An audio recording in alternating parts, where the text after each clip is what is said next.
সকালে কুয়াশা, ভোরে ও রাতে হালকা শীতের আমেজ, তবে বেলা বাড়লে সেই আমেজ উধাও হয়ে যাচ্ছে। আগামী 72 ঘন্টায় এমনই পরিস্থিতি বজায় থাকবে। তারপর নতুন করে পশ্চিমী ঝঞ্ঝা উত্তর পশ্চিম ভারতে ঢুকবে আগামী শুক্রবার। অন্যদিকে বাংলাদেশে একটি ঘূর্ণাবর্ত রয়েছে, আর দক্ষিণ ভারতের উত্তর পূর্ব হাওয়ার প্রভাবে আজও সকালের দিকে কালো ঘন কুয়াশা ছিল বাংলাদেশ লাগোয়া গাঙ্গেয় পশ্চিমবঙ্গ এবং বিহারে।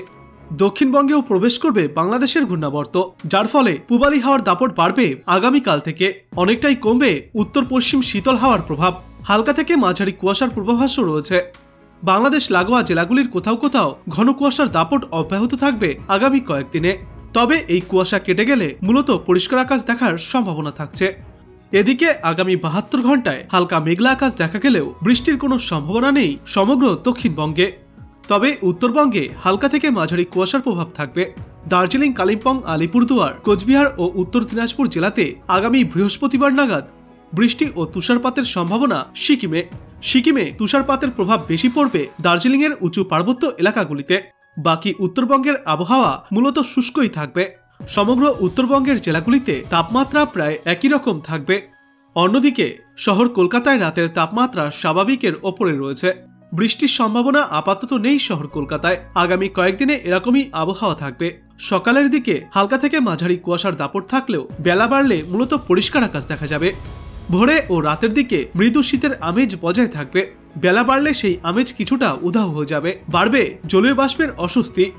আজ সকালে কলকাতায় সর্বনিম্ন তাপমাত্রা ছিল 17 ডিগ্রি সেলসিয়াসের আশেপাশে এবং আজ সর্বোচ্চ তাপমাত্রা থাকবে 24 থেকে 25 ডিগ্রি সেলসিয়াসের মধ্যে।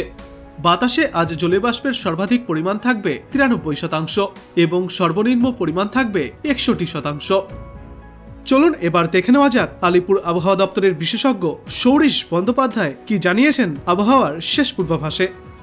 পশ্চিমবঙ্গের জন্য বর্তমানে উল্লেখযোগ্য ওয়েদার সিস্টেম কিছু নেই, তবে বাতাসে জলীয় বাষ্পের পরিমাণ কিছুটা বেশি রয়েছে এবং উত্তর পশ্চিমে যে শুষ্ক হাওয়া যেটা থাকার কথা কিছুটা দুর্বল রয়েছে। ফলে তাপমাত্রা যেটা রয়েছে সর্বনিম্ন তাপমাত্রা স্বাভাবিকের থেকে কিছুটা বেশি চলছে, 1 থেকে 3 ডিগ্রির মতো, এবং এইটাই কন্টিনিউ করবে আগামী 1 সপ্তাহ। বৃষ্টিপাতের কোনো সম্ভাবনা নেই, প্রধানত শুষ্ক পরিষ্কার ওয়েদারই থাকবে দক্ষিণবঙ্গ উত্তরবঙ্গ দুই জায়গাতেই।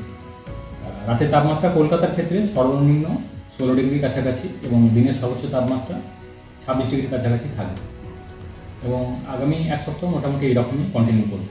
পশ্চিমী জেলাগুলি স্বাভাবিকভাবে কলকাতা থেকে আরও 2-3 ডিগ্রি কম থাকবে সর্বনিম্ন তাপমাত্রাটা। অর্থাৎ জলীয় বাষ্পের পরিমাণ কিছুটা বেশি রয়েছে এবং উত্তর পশ্চিমে যেটা শুষ্ক হাওয়া শীতল হাওয়া যেটা থাকে সেটাও কিছুটা দুর্বল রয়েছে। কলকাতার ক্ষেত্রে স্বাভাবিক যেমন এই সময় প্রায় 14.5 ডিগ্রির কাছাকাছি থাকে। গত 24 ঘন্টা যেটা সর্বনিম্ন রিপোর্ট হয়েছে 17 ডিগ্রির কাছাকাছি রয়েছে।